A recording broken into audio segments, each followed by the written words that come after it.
Hi guys, it's Tidbit Tuesday, and today the question on the board is, can I ever say no? Believe it or not, us multifamily professionals, we feel bad saying no, and we don't like to say no very often, and we always wonder, well, can I say no? Because, we always hear the old adage, the customer's always right, and you always hear your regional manager picking up the phone saying, do whatever you need to fix this problem. I know I've said that a few times when I was a regional manager, and you just want problems to go away. So you just say yes, yes, yes, yes, yes to everything.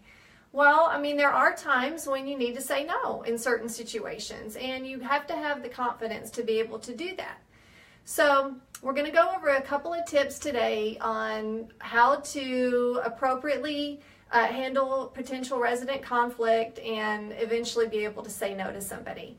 So number one is listen. So whenever a resident comes into the office, you want to take the time out to listen to whatever they're saying. It might be 5 minutes, it might be 10 minutes, it might be 15 minutes. You need to sit down, clear your desk, maybe take them to the closing room, or maybe, out by the pool if they're irate, or into your office, or, just somewhere to kind of get their feelings a little bit calmer about whatever it is the situation that they're complaining about or they've got an issue with that day.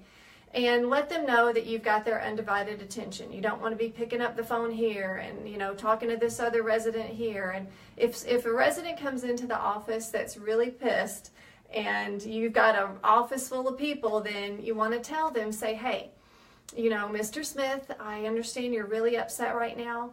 As you can see, I've got a couple other people in the office. I really want to devote 100% of my time to you.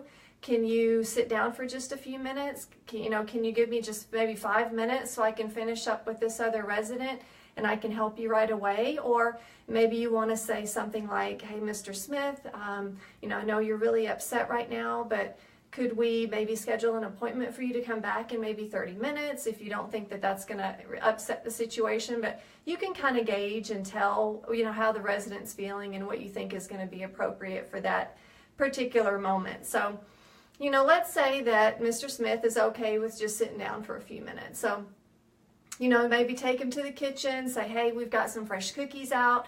Or, can I offer you a cup of coffee, or, can I bring you a soda or something, just to kind of warm them up a little bit. So once you've let the resident know that you're there and you're going to be listening to everything that they have to say, say, if you don't mind, I'd like to just jot some notes down while we're talking. I hate to forget something that's really important.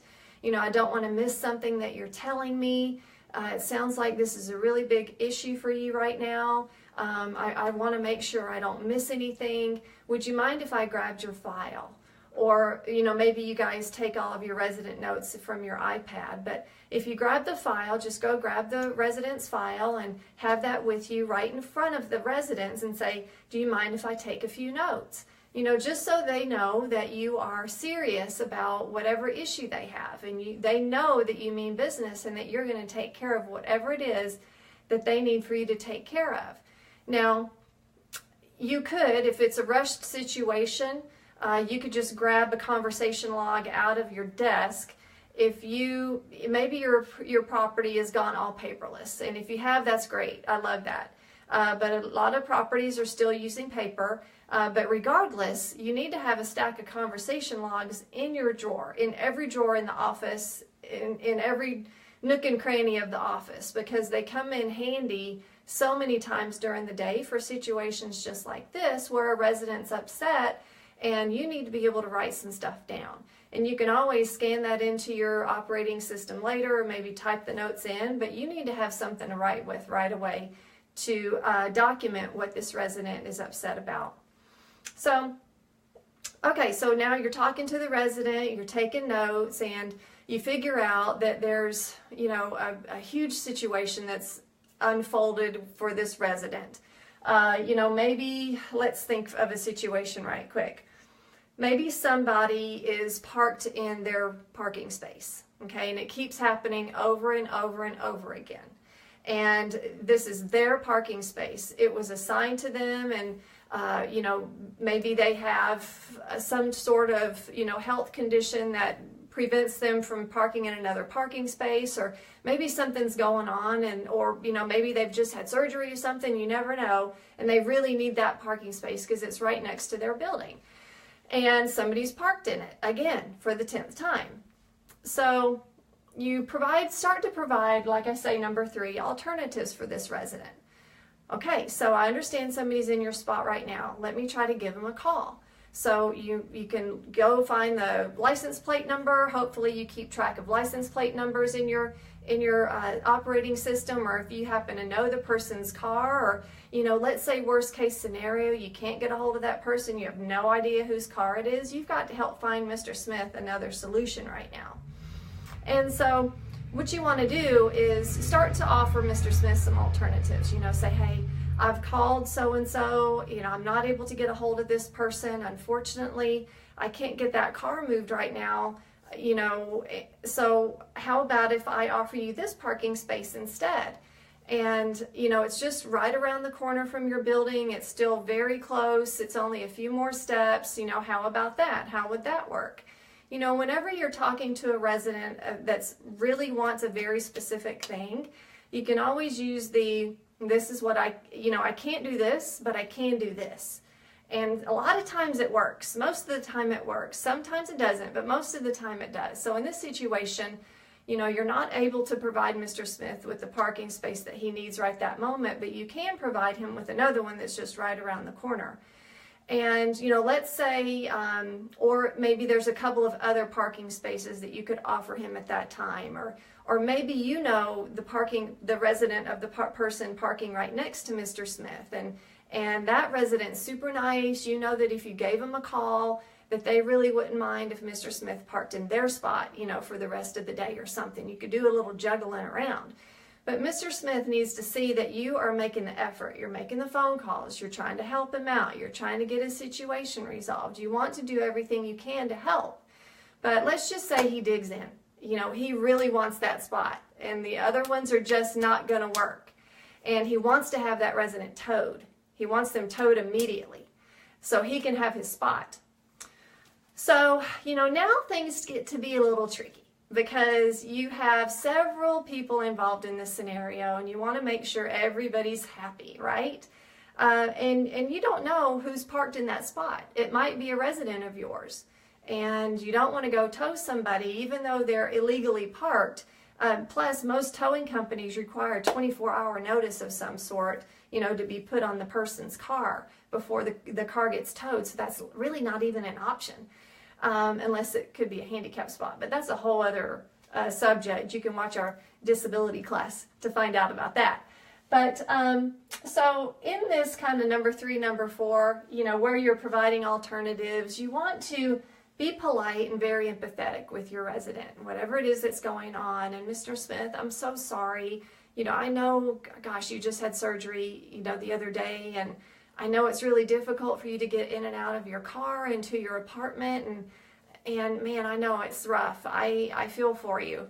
I want to try to help this. I want to try to help you out right now. I want to help you try to figure out this situation, and I want to be able to provide you with that parking space, but it's, there's not a lot I can do in this particular moment right now. So we've got to help come up with an alternative for you. And so now you can start playing around with some other ideas. Can I send somebody over to help you? Are you unloading groceries? What's going on that you must have that parking space right now? Do you have company coming? Or, try to dig in a little bit to whatever their problem is to really get to the underlying reason for why he's so adamant he's got to have that parking space right now. And, try to solve the problem. All a conflict resolution is information gathering, like you're doing when you're leasing an apartment. It's, you're gathering information. You're digging deeper and deeper and deeper into whatever the conflict is so that you can help provide a resolution and overcome any objections that are coming up during the time of this conflict. So, think about it that way. Always be curious in the middle of a conflict. Ask questions. Wonder what's going on. Try to get to the underlying, like I said, reason why this person is so upset. And generally, it's going to be something personal. Unfortunately, 9 times out of 10, it's going to be something personal. You know, they've had some kind of a big something happen in their life. You know, maybe they got let go from their job that day. Maybe, you know, they went through a bad breakup, or they had a big fight with their mom, or, you know, whatever. I mean, it could be any number of 1,000 things that happen to that person, and they're taking it out on you. So when you are a customer service representative, you've got to learn how to embrace people in their conflict and learn how to, you know, try to soothe them and get them past it and let them know that you're there to help them and you know, want to do everything you can. So, you know, in this situation with Mr. Smith, we're being polite, we're being empathetic, we're trying to give him solutions, but he's just not having it. He really wants that spot right now. So, you know, now's the time where you're going to have to gently tell Mr. Smith no. And you've got to do it in the nicest way possible. So, personally for me, in this particular situation, I would say, you know, Mr. Smith, I am so sorry that you're going through this right now. It sounds like a terrible situation, and I want to help you. I really do. We could probably get that car tagged right now. And it would be towed within 24 hours, but, you know, unfortunately, I just can't go tow a car right this minute. The law just doesn't allow for that kind of thing. And so, you know, I will continue to make phone calls and try to find out whose car it is for you. I can commit to that, but unfortunately, I just can't give you that parking space right now. So, you know, like I said, if maybe I can send our team over, they can help you unload your groceries, or, you know, if you need help loading up your car with something, I can help you do that. You know, heck, I'll even come over and help you right now myself. I know that you know, our maintenance team's off on lunch, and I don't want you to have to wait. So, you know, let's try to go take care of whatever it is that you need right now. But, you know, unfortunately, I just can't get that space open for you. So, you know, you've said no, and you've said it in a nice way, and you've said it multiple times. So, you know, hopefully the resident at this point in time will understand that you've tried to do everything that you could to help them with this particular situation, whatever it is, and that you continue to, so the key here is going to be your follow-up in this situation. And that's where we lose most people. And because Mr. Smith walks out the door and you forget all about him because, you know, you had a tour come in and you got to move in that afternoon, and all of a sudden it's been 5 hours have gone by and you still haven't gotten that car tagged. So you've got to make sure that you are on top of your follow-up game in a situation with resident conflict. There's nothing more important, because your residents, the only reason we have jobs is because of our residents. And we need to keep them happy more than we need to keep our prospects happy. So always keep that in mind. So your number one priority is Mr. Smith over your prospect that's walking through the door, okay? So, you know, in an hour or whatever it is, call Mr. Smith and say, hey, you know, either I found the person who owns that car, you know, they're so sorry, they didn't mean to park in the spot, they're going to move right away. Or I've tagged that car, Mr. Smith, for you. I wanted to let you know that I haven't forgotten about you. And please, you know, call us if you need anything. I'll let you know the minute I'm able to get a hold of that person. And you know, I will do everything I can to try to, you know, make sure that people know that that's your spot. And, you know, maybe you need to remark the spots. Maybe they're not clearly marked, reserved, or you know, it could be any number of things that prompted that resident to park in a reserved spot. So hopefully you found these tips helpful today on a little conflict resolution and how to say no. And have a good day. We'll see you next Tuesday. Bye.